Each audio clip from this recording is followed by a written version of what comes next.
Day and night కష్టపడుతున్నావు కదా, ఈ company నాది, ఈ పని నేను తప్ప ఇంకెవ్వరు చేయలేరని ఫీల్ అవుతున్నావు కదా. అయితే ఒక చిన్న కథ చెప్తా నీకు, జాగ్రత్తగా విను. ఈ ఒక్క కథ విన్న తర్వాత నువ్వు పెట్టుకున్న ఆ భ్రమలన్నీ ఒక్క నిమిషంలో పటాపంచలైపోతాయి. అనగనగా ఒక గాడిద, దాని యజమాని దాంతో ఇంకెక్కువ పని చేయించుకోవాలని ఒక ప్లాన్ వేసింది. ఒక చిన్న బంగారు గొలుసు తెచ్చి, నువ్వు సామాన్యమైన గాడిదవి కాదు, ఇంత కష్టపడే మొగాడు ఈ అడవిలోనే లేడు అని ఒక చిన్న పొగిడిండు అనమాట. సో ఆ మాటకు ఆ గాడిద చాలా మురిసిపోయి తనను తాను ఒక పెద్ద తోపు అనుకుంది. దానికి రోగం వచ్చినా, ఇంట్లో ఓపిక లేకపోయినా ఆ పొగడ్తల కోసం రాత్రి పగలు కష్టపడింది. లాస్ట్కి ఏమైందంటే వన్ ఫైన్ డే ఆ గాడిద గాయాల పాలై చనిపోయింది. అప్పుడు ఆ యజమాని ఏమన్నాడు తెలుసా? టూ చేతగాని గాడిద అని దాన్ని తన్ని ఆ బంగారు గొలుసు తీసి మరో యువ గాడిదకిచ్చి సేమ్ ఇవే మాటలు చెప్పిండు. ఎస్, ఎగ్జాక్ట్లీ ఇదే కార్పొరేట్ లోకం.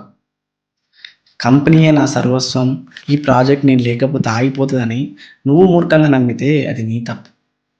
నువ్వు ఆఫీస్లో లేని మరుక్షణమే నీ ప్లేస్లో ఇంకో గాడిద మంచిగా ముస్తాబై రెడీగా ఉంటుంది. నువ్వు నీ ఆరోగ్యాన్ని పక్కన పెట్టి, నీ ఫ్యామిలీని పక్కన పెట్టి, నీ సంతోషాన్ని పనంగా పెట్టి కంపెనీకి పనిచేస్తున్నావు చూడు. రేపు నీకేమన్నా అయితే,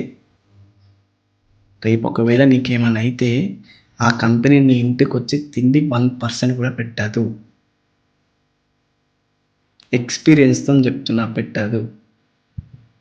నీలాంటి ఇంకొకరిని వెతుక్కుంటుంది అంతే. నువ్వేదో నేనే తోపు, నేను లేకపోతే కంపెనీ అయిపోతా అనుకుంటే అది నీ కర్మ.